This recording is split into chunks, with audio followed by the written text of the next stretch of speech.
To folks, welcome back to So Bad It's Good. I have a question for you today. What does it take for a woman to win the right to her own desire? And I'm not talking figuratively, literally on paper, stamped and approved by the federal government. Well, today's guest spent 10 years finding that out. She is an entrepreneur behind Addyi, the first FDA-approved treatment for women's hypoactive sexual desire disorder, the pill that the media couldn't resist calling the female Viagra. There is a fantastic documentary streaming on Paramount Plus that I had the pleasure of watching this weekend. It's called The Pink Pill, Sex, Drugs, and Who Has Control. I'm telling you, this is well worth your time. It is, first off, it's entertaining, but it tells this story that asks these important questions, and it's a look on how gender bias shapes what medicine decides is worth approving and what that says about who actually gets to control a woman's body. This is a bold film. This is a bold story. And this is a conversation that we should be continually having. So please welcome Cindy Eckert. I'm so thrilled to have you today. Welcome to the show. Oh my God, Brian, I'm psyched to be on. I'm such a fan. So thank you for having me. No, listen, I feel kind of idiotic in the sense that I was not even aware that there was a quote unquote female Viagra. But to your point in the documentary's point, I was very aware that there was a male pill called Viagra. And you got placed kind of in this position where you were handed this medicine that could actually work.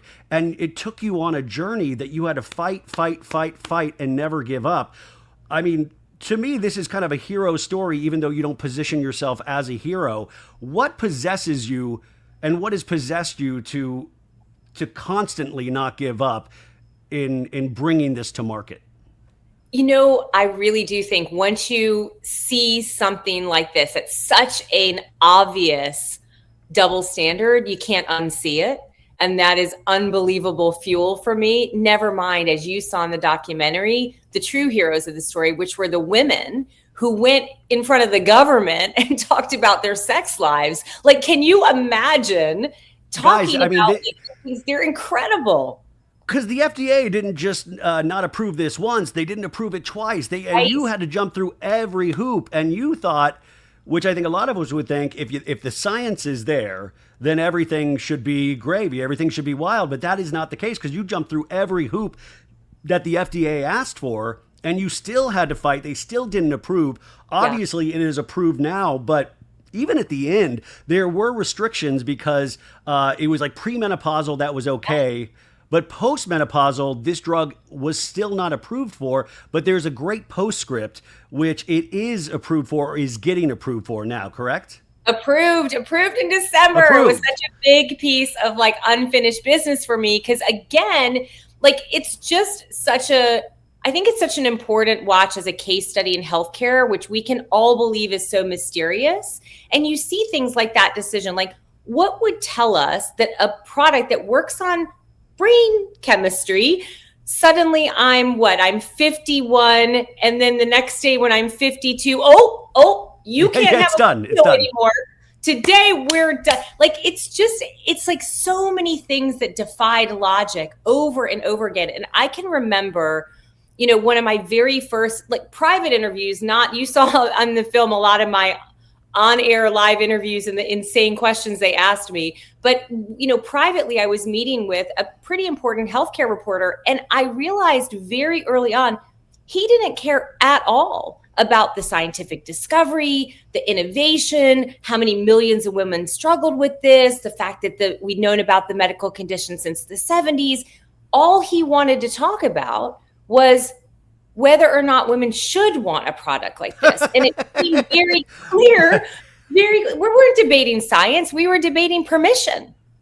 Yeah, I mean, that's what's so fascinating. And I, you know, it's like being raised by my mom and having strong women in my life. I watch this, and to me, well, this is a no-brainer. This is like, yeah, of course, this pill should be approved immediately. And you kind of get enraged watching it because you realize women have to. I mean, I don't want to mansplain anything to you guys. I have a primarily female audience, but you know, it's like you have to jump through so many more hoops than we ever do. And there were things in here, you know, talking heads in here where it was like, what do we want? A bunch of horny women running around. We don't need a bunch of horny women running around with this pill. Like all of these things got brought up where it was almost slut shamey in a sense, Yeah. like how dare a woman have desire, but it's okay for a man to have Viagra, and you have Bob Dole out there supporting it.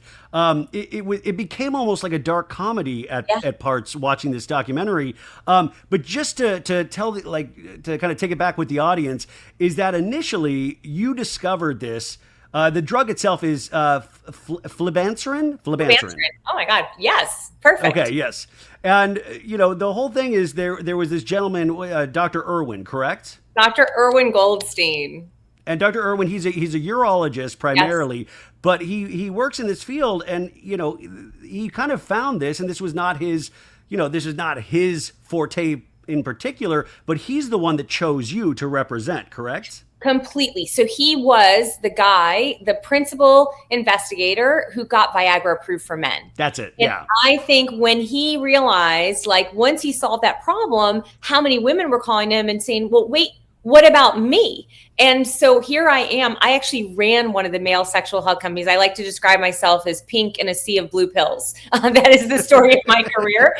And so I was a bit of an outlier, let's be honest, running one of those companies, but I loved doing it. And I loved helping people when they're struggling with something in the bedroom, because it's such a big part of so many of our identities and how we are like mojo, And so when Irwin had a beat on this science, really, it was in many ways him who chose me to go take on the fight, because the fight it was never a scientific fight. It was a fight about whether or not you fooled yourself into thinking it could be a scientific fight at first. Let me go to my deepest nerd. The deep nerd in me of loving science and data is this is really just objective data. And once we prove that this product does the things that the FDA requires to demonstrate in clinical trials, and you do that with statistical significance versus placebo, you approve it. Unless there are showstoppers. And I because I was running one of the male health companies where that had been the roadmap, it just seemed that the roadmap would be the same. And I think, we started this, you said, why did you do it? I lived the double standard. Right? I brought a product to market for men and seen what that path was. And then when I started to bring a product to market for women, it was such a different path. It was shocking. Yeah. Well, we also are told, and this documentary points out, is that, women are there to have children. Women are there to have children. And, hey, if you can get some pleasure out of sex, I guess that's your business. But basically, you got to have kids. And that's what we're really trying to do here. And it is just this shocking thing. And it does point out since 2016, where we're going in terms of women's health and women's reproductive rights and things of that nature. But it just is wild, because I was like, if you could have the proper ad campaign, which you had an ad campaign, and it's like Viagra was such an out of the box hit, it's like a blockbuster film, is that it's like women should be able to obviously have the same things that men do, without complaint, without argument, without having to, burn your bra and panty. Like it's just a very natural thing. And this shows you. But at the same time, it was such a film. This is a documentary, a true story, but I just kept directing it in my mind where I was like, well, there's got to be a film already in the works about this, because there are so many ups and downs. And every time I thought you won, you didn't win. Every time, because you had Sprout Pharmaceuticals, which is your company, and there's like 35 people that worked there, you guys. Yes. Mm-hmm. So very tiny company for these kind of pharmaceuticals. And you get acquired at some point from you get $1 billion deal, and you find that on air during like a financial newscast. It's like a huge deal. Yeah, Squawk Box. Yeah, you find this out, which is, I got to imagine, in your business, the dream, right? Of course, from an entrepreneur standpoint, like here I had like the big gun who had all the deep pockets to go do the Super Bowl ad and, go educate all the doctors. And they were going to make it global and affordable, accessible. And then, the next plot twist, like you do in this story and in my life, I think you keep climbing and climbing and climbing the mountain, and then you win it. And then you're right back down at the bottom. They didn't launch it. And I was dead. Yeah, they didn't launch it, you guys. And they promised her that we're going to put, print and advertising behind this. We're going to promote the heck out of this. I mean, they spent $1 billion. So you would think that they would be fully invested, and it didn't get enough heat in the first couple of weeks after the purchase where they kind of lost interest. And I just thought, what is the point? What are we doing here? Isn't that the whole point, to buy something and to believe in it so much that you're willing to fight for years to actually show people the value of this? Because then it's another message, I feel like, to women where you're like, sorry, we don't, it needs to be out of the box hit, or we don't care anymore. Yeah.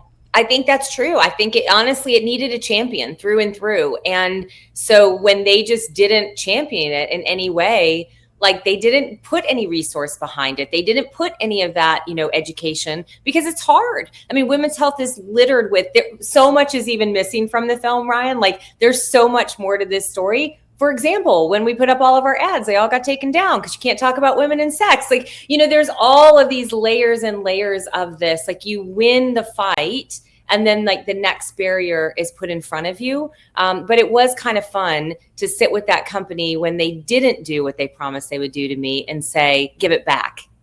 Well, that's the thing, you guys. She doesn't give up then. I was like, well, we tried, right? But you say, hey, you didn't promise, you didn't deliver on what you promised, and you filed a lawsuit. I think there were competing lawsuits, and they were like, if that lawsuit can go away, we will give this back to you free of charge. But I wouldn't have even gotten to that point. I would have given up so much quicker. Why did you stay the course?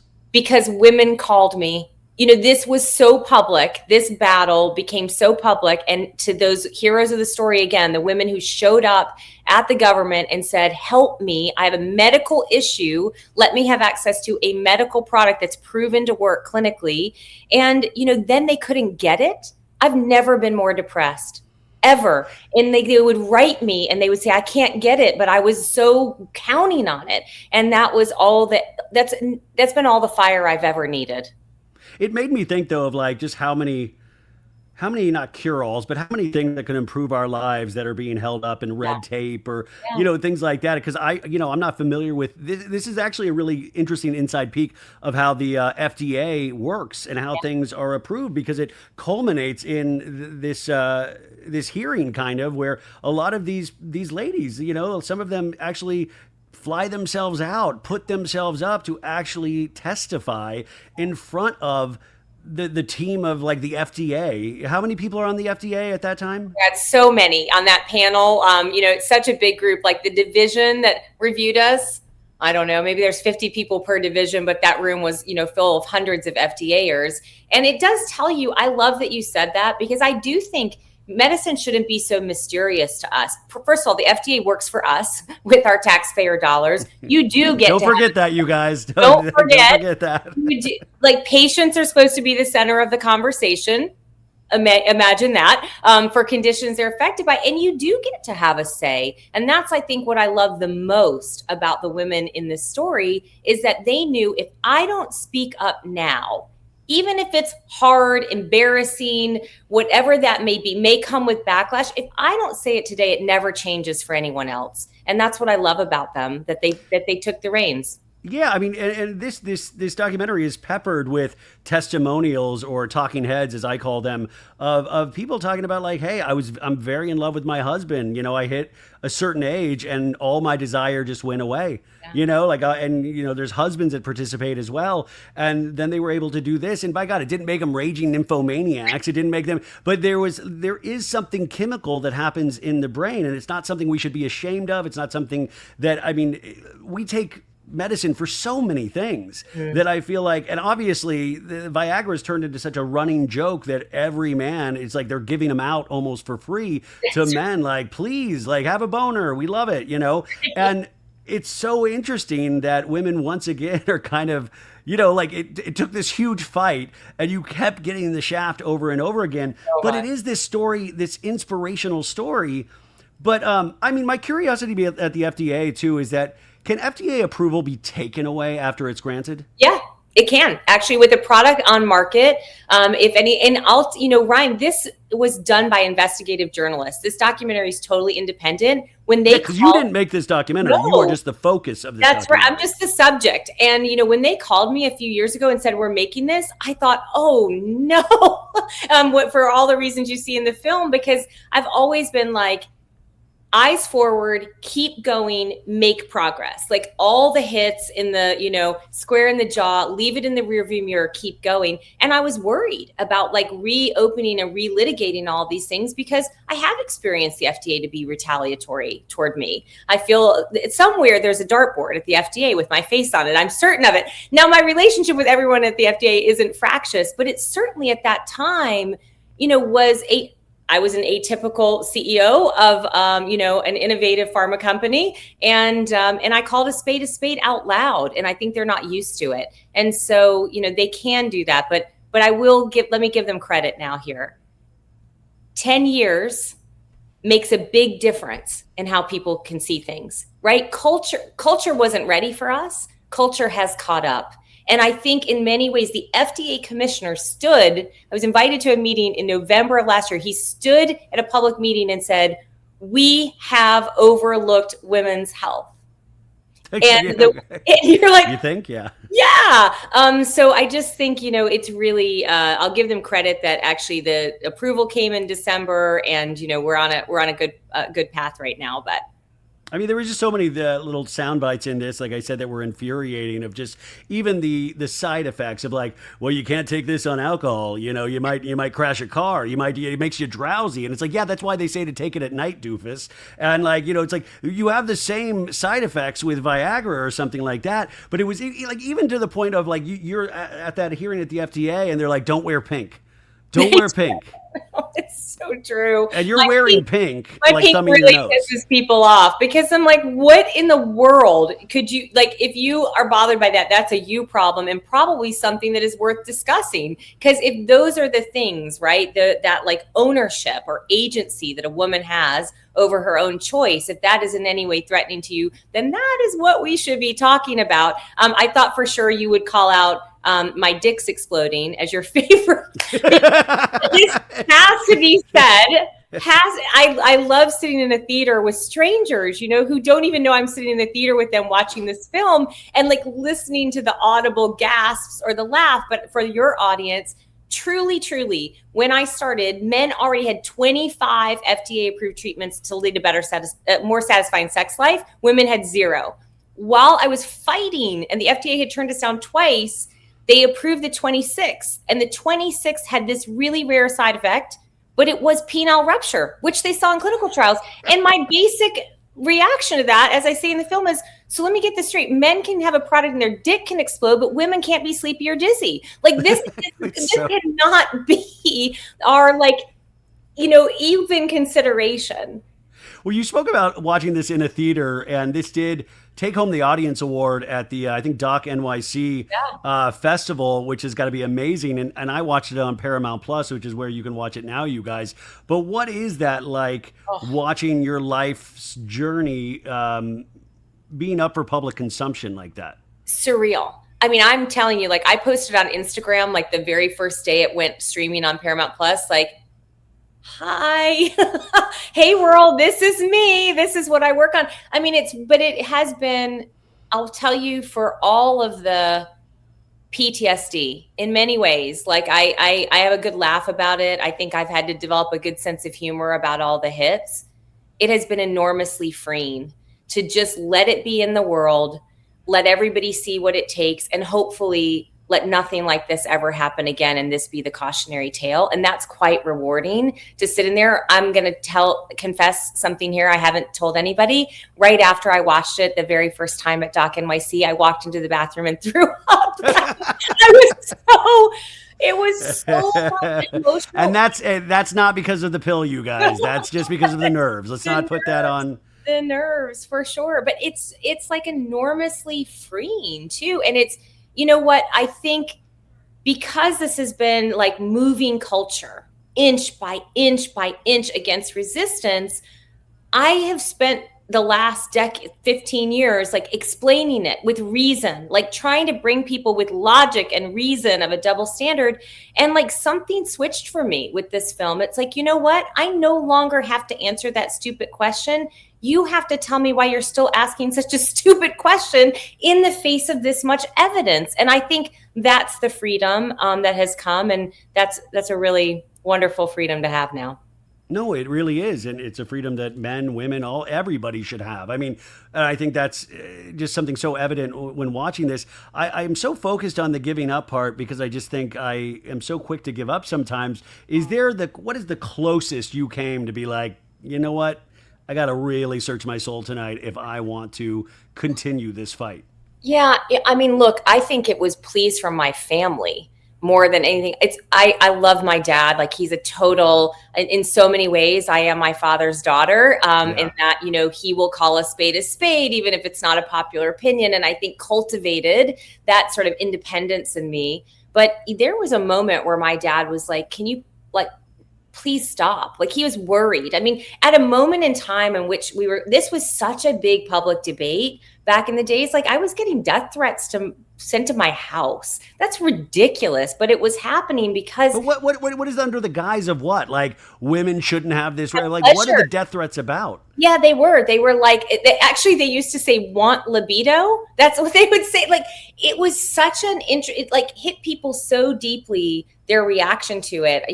My parents do say this still to this day. Could you have not created a drug for diabetes? Because they're like, nobody cares. Like if you're not diabetic, you don't have a point of view, but everyone has their point of view about sex and they will put that point of view on somebody else. And I think, probably my dad coming over to my house and installing security cameras on a ladder was my moment of like, what am I doing here? But that said, he showed up to that day at the FDA and sat in the back and watched it all unfold. So I think there have been moments where, I have felt immense responsibility to get it right for women because I've had the privilege of other women coming and speaking out alongside me. And that pressure can sometimes feel suffocating.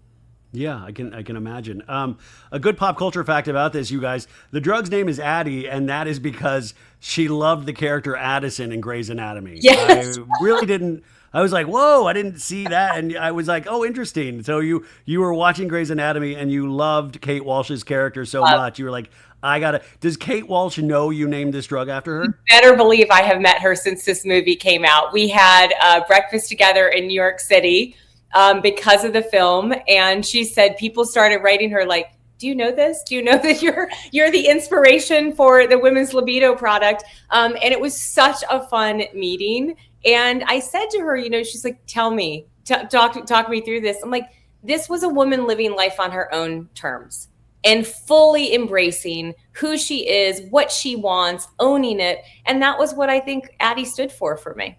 Yeah, I thought that was so cool. Because then I was like, God, I need to create a drug. I was like, I like Batman a lot. That'd be great to create a drug named Batman. I love it. In your personal life, how do you actually get into this line of work yourself? Like, where did you grow up? Like, what even led you into whatever we call this industry? I don't know if it's big pharma. I don't know what we call this. How do you get to this pharma? point? Tiny pharma, yes. I would like to coin the opposite called small pharma, or tiny pharma. And I do think sometimes people show up and they think we're like this big, and I'm like, here are the 30 people here. Yeah, you point that out many times. Right? This is like a small but mighty. Yeah, small but mighty, like very mission driven. We're really like an innovation company, right? Where that's where all the cool stuff gets discovered, even in pharma, and then the big companies buy us, because they don't do their own R&D. And then they hide it. Then they might never launch it. In which case, you got to fight them and get it back. But my background was I talk about my dad. He was a very big adventurer. He moved us our whole life. I look back on it and think, you must have been training me for entrepreneurship, because I was always uncomfortable being the new kid. I went to a different school every year from 4th grade through my senior year of high school. So I was really good at, being a little bit on the outside and a little bit of the out of box thinker. And also having to sell yourself every year.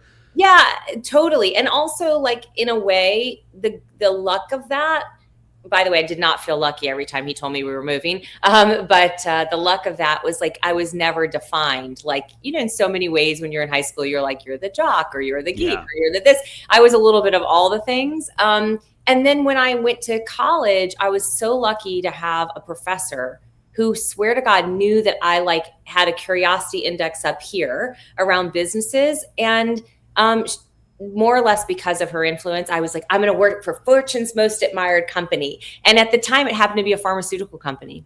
And I fell in love with science. I fell in love with So this wait, stuff. at that moment, if the top company had been Oh, something else, you would have been that direction. 100%. Like, what if it had been like, aerospace, and that's where I had Yeah. gone? Like, it's the like idea of sliding doors. Like, at that moment in time, that was it. And it like awakened really this love of changing something in people's lives. Like, that this is my battery. Like, when I go and get to speak at a conference, one woman or one man will come up to me and say like, hey, they'll whisper, I'm on this product and this is what it did, or anything else. And like, that's all I need to keep going. Yeah. It's the best feeling.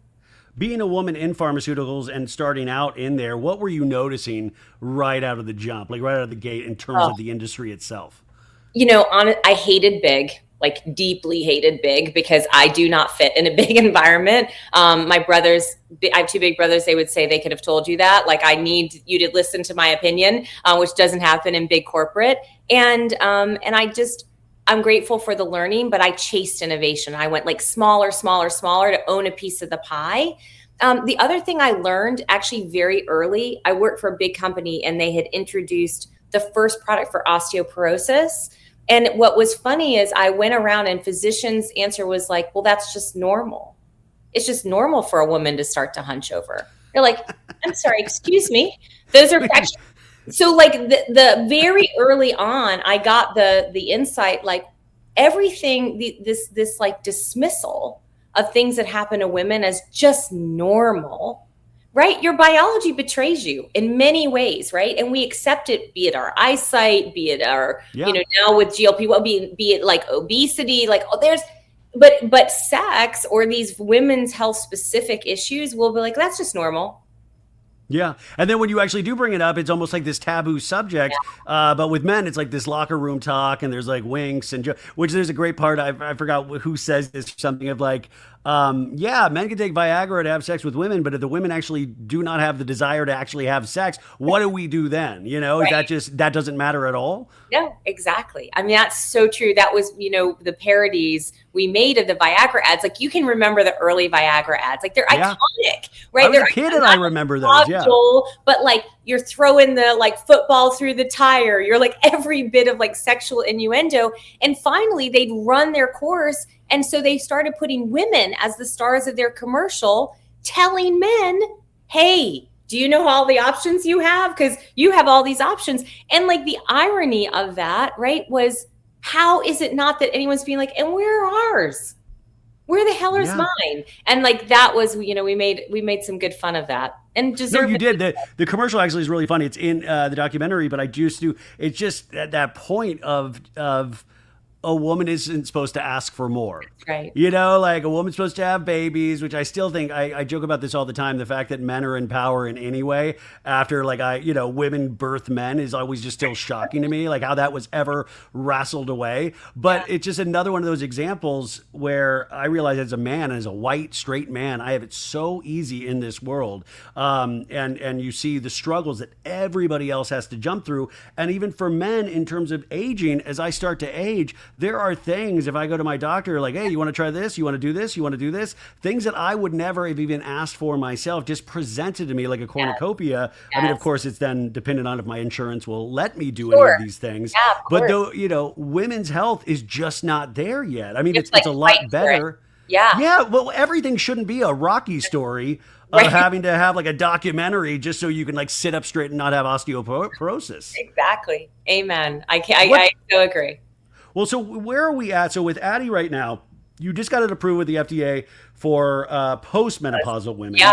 So they actually exist, you guys. They are And now valid. they can have a sex life too. Can you believe it? I mean, like they were taught not to want a sex life, but now they could potentially have this.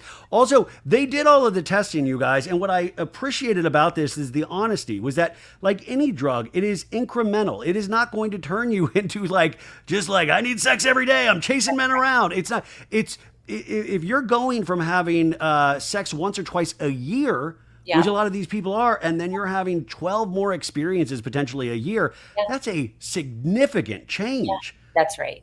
But it's not. It's Yeah, also sorry. like mercy sex, or that's a terrible way. Duty sex in a Yeah, relationship. exactly. Like they love their partners. Like I think most people who take this product are probably in a relationship. And they love their partners, but like the switch went out on them like thinking about it or wanting it or initiating it. And it gets them back into that headspace. And it's fun. It's so fun for me because I get everything from, a woman walking up to me at a conference and being like, I sent my first nude. And I'm like, okay, you don't have to show to like she started to reach for her phone. And I'm like, I don't know where we're going with this. But then, another woman stops me and she's like, we hold hands on the couch when we watch movies again. Like, people will describe their intimacy in a lot of different ways, but that's what I love. And nothing is a panacea. I want to say that here. And even for me, like, I've never held the opinion that anybody should take a pill. That is entirely your decision with your doctor on whether or not it is right for you. I have a very strong opinion that you have the option. Yeah, And exactly. The right to choose. The right to it. Like, and then it becomes entirely your decision. But we have fought and won, even with insurance. Like, insurance covers this most of the time. It's $20 a month. A lot of women go through telehealth to get it because there's still a blush factor sometimes. Or if their doctors literally never ask them about it, they don't know how to bring it up. And it shouldn't be that way. Well, that's what I was going to ask too, is that so women watching this that have never heard of HSDD or this drug Addyi, what is the one thing like you need them to know if they've not heard of any of this? Yeah, it's really, well, first of all, I need them to know that this is biology. We are like, this is a brain flow. We like, my shorthand is men are blood flow, women are brain flow. Like we turn on in the brain. It's desire that we're talking about, not arousal. And basically, for millions of women, something goes off kilter, and that is your biology. And so that's something that should be nothing to be ashamed about. Nothing. Like if it does, this is how you notice it. You're like, you know what? I used to be happy with my level of desire, but it's gone. And I want to do something about it. Like nobody takes this who isn't struggling. And I think that's what I really take such issue with, is that so many times women bring this up in a physician's office and they say, hey, like I'm struggling with this. And then we kind of put them through the paces. We say like, oh, but are you doing this? But did you schedule date night? But did you something? Like we have no similar conversation if a man says, I'd like to try the blue pill. It is like understood. No problem. Like I understand that you value your sexual health. There's a lot of reasons to do that. And so for women, I guess what I'd hope they know is you have every right to desire. And if it's not where you want it to be, talk to your doctor about it, or go through and talk to an expert online, which you can do too, if you like that privacy. Yeah. There's another thing. I just, there is a diagram of a woman's private parts, right? And I had never heard of the padental nerve? Padental nerve, yes. Uh-huh. Guys, padental means shame. So they've actually named parts of the woman's anatomy and it means shame. And I was like, who named this? Who named a part of the woman's private area shame? That's insane to me. Right? It's crazy, just like hysteria. Like it's just all of these things around women's anatomy being like negative or shameful, or, it's yeah. Yeah. Well, actually, I'm kind of curious. This is Monday. I'm speaking to you right now. Yeah. What do you do in a given week? Like you're talking to me, which you didn't have to do. Like you're getting all of this information out there. But what do you do the rest of the week? Like you are a part of something that is kind of very big, and like how do you manage your week? Like what is it filled with? it is filled with nonstop thinking about a little pink pill. But it's a fun phase for me right now because I think we've broken down so many of the cultural barriers, whether it be in advertising or regulatory, that now it's an awareness game. And now it really is having these conversations. And it's been such a delight even to see, for example, a week ago, this movie became certified for continuing medical education. So I'm watching like universities, medical schools have their students watch the film just for like an eye-opening experience on gender difference in medicine. And sometimes I get asked to speak to those groups. Sometimes I'm working on manufacturing to make sure we keep up with the demand. Sometimes I'm still wrestling alligators in the background who are standing in the way of, equal consideration. But it's right now the weeks are busy, but they're joyful. And, even in conversations, I want to say with men, first I have to say this before we are done. Like, I love you for doing this. Thank you. Thank you. I'm getting the credit that I deserve. But I love it. It's so important, like, to have men also be like, what the hell? Like, I've never even considered like that women didn't have an option for this. And no, not at all. I spoke to this group. I have to tell you this story, Ryan. Like, it was an all male group, like 100. And it's this like very high powered CEO group. And the two organizers, I think they saw me in hot pink from head to toe. And they're like, are they going to like her? Or are they going to like, what's she going to go out and say to this group? And so they were sat like in an auditorium stadium style. I start speaking and one of the guys walks out of the room, and he started, of course, from the top and left. And so everybody noticed it. I kept going. At the very end, he came back in. They opened it for questions, and his hand was the first one to go up. And everyone like sort of gasped, like, oh no, what's he going to say? And he said, y'all all saw me walk out of the room. And everyone's like, we did. And he said, I had to go out in the hallway and cry. Wow. He's like, I've been struggling with this in my marriage, and I thought it was me. And you could have heard a pin drop in the room. And I think that's so powerful in these conversations, right? Even for male partners of women struggling with this, my God, like, it's such a relief when you think it's about you that actually it's just about biology. So, but Cindy, to be fair, it could be about him. We don't know. Yeah, that's fair. To be fair, right? That is fair. No, but I know exactly what you're saying. Yes. And this is why I don't need to tell you guys this, but with partners, that's like communication is key. And everything that I've ever had something go wrong in a relationship, it's because I was not communicating or she was not communicating. But I think there is a relief when you know that there might be an answer, that there might be a little bit of hope. And I think that is what medicine provides, whether it be for cancer treatments, whether it be for, ED, any of these things that are out there. So I thought, and I want to point this out to the audience, you guys, if this is why shows like this are important, because I didn't know about this documentary, and I love documentaries. So she says, I get to go to speak to schools. It's like approved to be educational. It's also entertaining. I want to point that out because it's only an hour and a half. And I was like, well, let's see what this is. And I felt like, I take notes on everything. So I'm kind of like, and I was, I was watching it pause free. I was like in the story. And then my partner, she was like right on board. She was into it, and it was really it had everything. It was emotional. It was funny. It really, and you made this face when I asked earlier because I said I could see this as a movie. Is this a movie? It sounds like it's by your face. It almost seems like that might be in the works. Yeah, I think that's the fun. It is sex. It is absolutely fun, as sex should be, and I think there's a lot of interest now in some of the backstory to it because it's really. Again, I couldn't have written this movie with all the twists and turns, like from a blank page. If I had dreamed up, right, what is it? Reality is always better than fiction. Like, exactly, no question, like the twists and turns of this, I think there's a lot of interest in, continued content on it. So you'll have to stay tuned. But I think Kate Walsh could play you. I think Kate Walsh could play you. That would be great. That would be incredible. That would be incredible. We also, where are you located again? North Carolina. North Carolina. We do get to meet her pigs in the documentary as well. So that was great. And I was like, we got to get her as like a real housewife or something. They don't have a North Carolina chapter of the Housewives yet, but I was like, we've never, I don't think, had somebody that's had two pigs. Two pigs, yeah, in the backyard. I definitely have had some of my Hollywood friends though out to the house who are very interested in these pigs because they think this is so cute. Do you live on a farm? And then they get here and realize I live in downtown. I just happen to have pigs in my backyard. So they imagine they're going to like come down a dirt road and they're like, wait a minute, I'm in the middle of the city. So very, very fun. What an incredible thing too. This pink pill is the doors it has opened, and you know, the Hollywood connections. Well, you just said your Hollywood friends. Who are your Hollywood friends? Oh my God, I love most all the Real Housewives. I can't believe we haven't talked about it yet. Well, do you watch the Housewives? Of course, these are my buddies. Like, I think we've had so much fun. I'm so excited for Luann and Sonia's show to come out this fall. Yeah.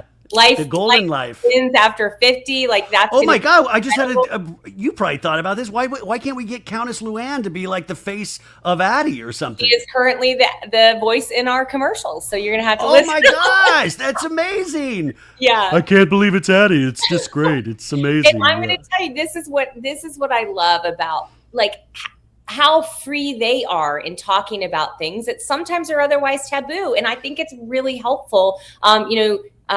Lou heard me speak down at an event in Miami, and I was leaving in my Uber, and she jumped in it. What? Hello, Countess, right? What? And she said, you're interesting. We're going to talk a little bit more. And we've become friends since then. And like, I find, these folks that are culture leading, that are willing to talk about the things and be vulnerable and expose, I think, the parts of their life they've become great friends and allies. No, it's interesting though, because I mean, I think Real Housewives in particular tell so many women's stories. I mean, there is it's encased in a lot of comedy and things like that. But, even on Rhode Island right now, there's a lady, Liz, that's partnering with Dolores to make marijuana gummies for women going through menopause, And I was like, it is this place to actually be able to speak about what women go through. And it's something that I will never go through, but it's such a great forum. These people. So, I mean, do you watch any of these shows? I mean, yourself, can we ever, like, are you ever sitting down to watch like Summer House or to watch anything, Housewives? Of course, I love sitting down and watching these. This is my fun, or on the plane or whatever it may be. When Kathy Hilton, who's become such a friend, and I just adore. For example, Kathy just hosted a party in December when the film came out, just to celebrate. And I was really? So honored. At her place at or her in place.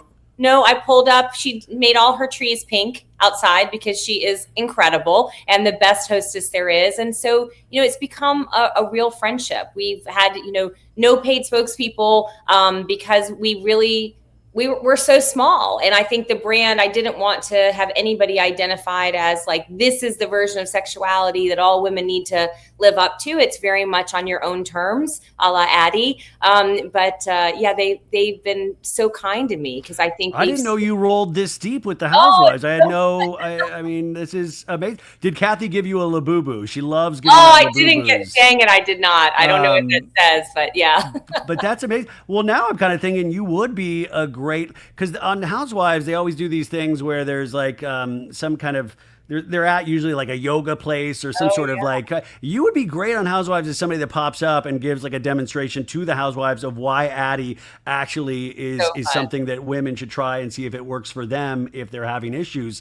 Andy, are you listening, Andy? Yeah, Andy, come on. Make her a bartender at least on Watch What Happens Live, please. Let's do that. Yes, they talk enough about sex. We should talk about it in the real way. Yeah, no. So I mean, so now it's getting the word out. It's everything has been approved at this point. It has been a 10 to 11 year journey on this.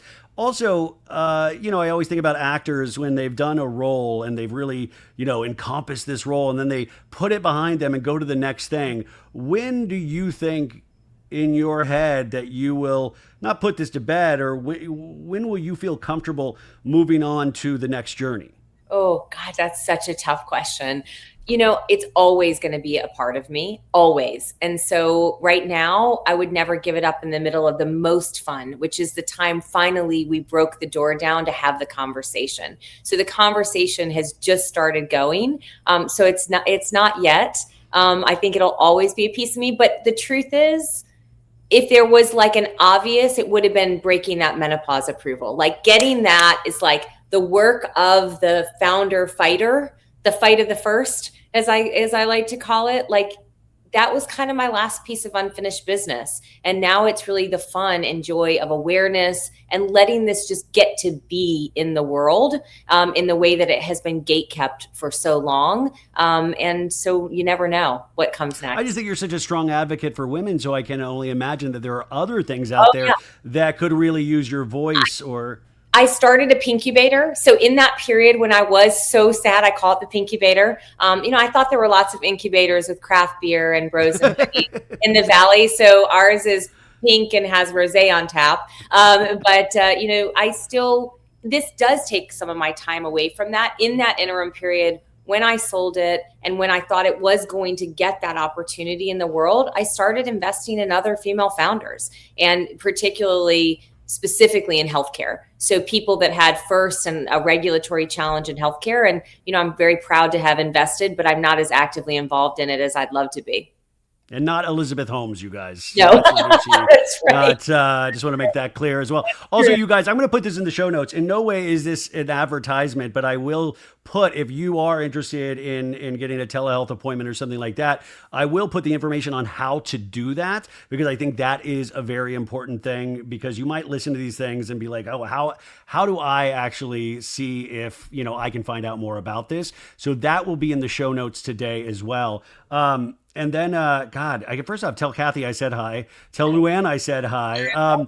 Is there anything that you would like to leave us with today? I mean, because I really would love to check in with you in 6 months, in a year. I would like to see how this, what else you're going to be facing and what else, because I think it's important for everybody to be aware of not just the victories, but the struggles and what it takes to move the needle and how much tenacity it takes, which it seems like you have that tenacity. So how do we keep up to date, all of this stuff with you? Well, listen, if there's one thing I have to ask your audience, it is watch the film and then share it with 5 of your friends. Because I think the only way we break these things open from, behind the like quiet and the curtain is to show stories, the real story of what it takes. But I would love that this is the cultural start line, right? Like, is it possible that the moment in December in which the FDA readily said, yes, women deserve this, including postmenopausal women, was that actually the start of it? And I'd love to check in with you in a year to see what culture does, right? Is culture going to meet the moment? Because I believe firmly, and this is what I hope everybody gets to think about in their own lives. We went through a physical health revolution. It shaped so much of how we think about things. Then we went through a mental health revolution, right? Where we're very different about how we address those things we're struggling with.